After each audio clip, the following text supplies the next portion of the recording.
আসসালামু আলাইকুম। আসসালামু আলাইকুম গাইস, আমি সৌদি আরব থেকে বাবুল।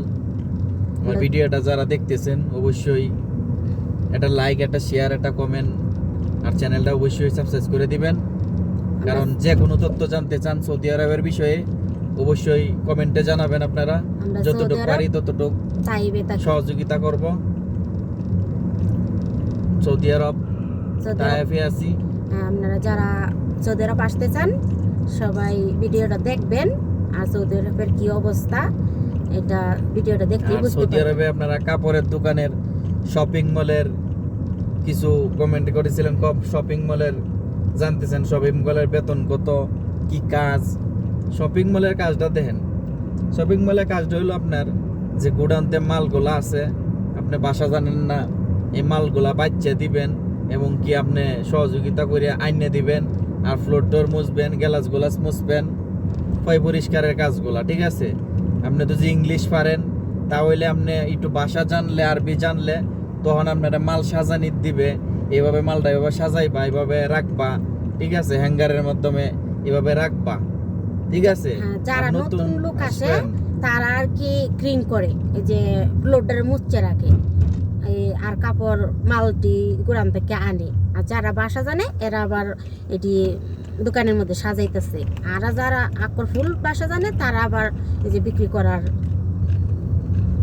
মনে করে ন করতেছে আর কি। আর যারা নতুন তারা এই কামগুলো হইলো মাল গাড়িতে আসতেছে, লোড আনলোড এবং কি যে পরিষ্কারের কাজগুলা। আর যারা একটু ইংলিশ জানে তাদেরকে রাখে একটু অন্য সিস্টেমে। ঠিক আছে, এরপরে এগুলা করতে হয় নতুন অবস্থা, ভাষা না জানলে। ঠিক আছে, তে মাল সাজাইবেন, লেক্স আছে, এগুলা বুঝতে হবে। একটু বুঝলে, ইংলিশ জানলে, তাইলে একটা কাস্টমার হলে ভুতুরাটা লইয়া এটা দেখিয়া এই মালটা এই জায়গাত আছে, এই জায়গাতে এনে দেনের লেগিয়া। ঠিক আছে, এই মালটা এভাবে রাখতে হইব সাজায়া। এইগুলা কাজগুলা শপিং মলের কাজ। এই 1400 টাকা 1500 টাকা স্যালারি, খাওয়া নিজের।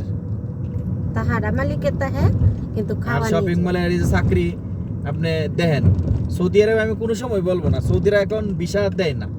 আমি বারবার আপনাদেরকে ভিডিওতে বলি, কারণ সৌদিরা শপিং মল বলেন, যেটাই বলেন, শতকরা 2-1টা হয়তো দোকানপাটে ভিসা দেয়, আর না হইলে মনে করেন কেউ ভিসা দেয় না। কারণ সৌদি আরবে এখন অ্যাভেলেবেল লোকের অভাব নাই। আগে ওরা মহিলারা চাকরি করতো না, পুরুষরা চাকরি করতো না। আর এখন চৌধুরীরা আর মহিলারাও চাকরি করতেছে, পুরুষরাও চাকরি করতেছে। আর শপিং মলটার মধ্যে মহিলারাই চাকরি করে বেশি। হ্যাঁ, মহিলারাই সৌদি আরব যে সুপার কি কাপড় শপিং মল এটার মধ্যে মহিলারাই তাহে।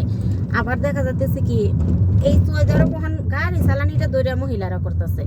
এই অবস্থা এখন এরা ড্রাইভারও লাগে না। এই অবস্থা সব কাজের মধ্যে এখন সৌদির মহিলারা চাকরি করে, এভরিথিং। কারণ আপনি ক্যাশে বলেন, মাল সাজানি বলেন, শপিং মলে সব মহিলারা কাজ করে। মহিলারা সৌদি আরবে মহিলারাই কাপড়ের মার্কেটটা বেশি করে, পুরুষরা খুব কম। ঠিক আছে, শপিং মলে মহিলারাই বেশি তাহে। কারণ আপনি বাজার বলেন, সৌদিরার যে কোনো কেনাকাটা সব মহিলারা করে। সৌদিরা মহিলারাই পুরুষরা খুব করে। কমই যায়। বাজার করলেও মহিলারা করে, মার্কেট করলেও মহিলারা করে। কারণ এই দেশে আমাদের মতো বাজার না। শপিং করলে যে এই কাপড়টা পছন্দ হয়েছে, এটা দাম কত, এটা বলেন ওই টাকা। কিন্তু এই দেশে এটা না। এই দেশে আপনি শপিং মলে যাইবেন, আপনার ইচ্ছা মতন যা পছন্দ হইব সব দেখবেন, কিনবেন। এই পছন্দ হইলে আপনি সব কিছু নিয়ে তারপরে কাউন্টারে যাইবেন, যে আপনার যাগুলো পছন্দ হয়েছে কাউন্টারে লয়ে যায় তারা দেখবো যে কাপড়ের মধ্যে টিকিট লেখা থাকে, যে কোনটার কত মূল্য এটা লেখা থাকবো। তারপরে ওরা কম্পিউটারে হিসাব করে যে অত টাকা হয়েছে অত টাকাই অ্যামাউন্ট দেবে। আর এই দেশে কিন্তু দামাদামি নাই, যে এটা অত টাকা এটা অত টাকা দিয়ে এইভাবে কিন্তু দামাদামি নাই। যে আপনি মার্কেটে শপিং মলে যাইবেন, আপনার যা পছন্দ হইব সব নিয়ে কাউন্টারে গিয়ে হিসাব করে তারপরে টাকা দিয়ে দিব। সৌদি আরবে এখন সিস্টেমে এটা কাজ যারা করবে, দেখেন মহিলারা পুরুষরা, সৌদির পোলাপান যারা মাদ্রাসায় পড়ে, স্কুলে পড়ে, ওদেরকে সুযোগ দেওয়া হয়েছে সরকারের। তোমরা পার্ট টাইম জব করবা 8 ঘন্টা, মার্কেটে সিকিউরিটি চাকরি করবা, তমুক চাকরি করবা, এরকম একটা সিস্টেম করে দিয়েছে। 10-20 বছরের ফুলাহানি সৌদি আরবে চাকরি করে। ঠিক আছে, মাদ্রাসা পড়াশোনার মধ্যেই চাকরি যে কোনো ক্ষেত্রে একটা দোকান আছে, একটা দোকানে দেখা যায় কি সৌদি দেখবার যে সৌদিরা একটা দোকানের মধ্যে দুইজন কর্মচারী তাহে একজন সৌদি রাখতে হবে। আর সৌদি আরব তো আগে পুরুষরা চাকরি করতো না, মহিলারাও করতো না। আর এখন সৌদি পুরুষ দুটোটাই চাকরি করতেছে। আবার কি এই যে এখন একটা দিন আসতেছে মাদ্রাসা বন্ধ, এখন পুরুষ মেয়েরা ছেলেরা সবাই চাকরি করবো। সবাই এই যখন মাদ্রাসা বন্ধ, এখন তো সৌদির ছেলেরা যে যারা পড়াশোনা করতেছে এরা তো মাদ্রাসা এখন বন্ধ, এরা দেখবেন এখন এই যে শপিং মল সিকিউরিটি চাকরি করবো, পার্কে উড়কে 8 ঘন্টা ডিউটি 8 করবে। ঘন্টা ডিউটি করবো। এরা তো ডিউটি বলতে এরা কাজ কি, এরা দেখাশোনা করবো আর কি বাংলাদেশিরা এরা পরিষ্কার করে। সব আমরা বাংলাদেশী। বাংলাদেশি মানুষেরা তারা করে আর হেরার আন্ডারে আর কি বাংলাদেশিরা রাখে, এরা কিন্তু কাজ না কিন্তু হেরা দায়িত্ব দেয়া হেরা চাকরি করতেছে এরকম আর কি। আমরা কিন্তু দায়িত্ব না, আমরা কাজ করাইবো যে বাংলাদেশিরা কাজ করা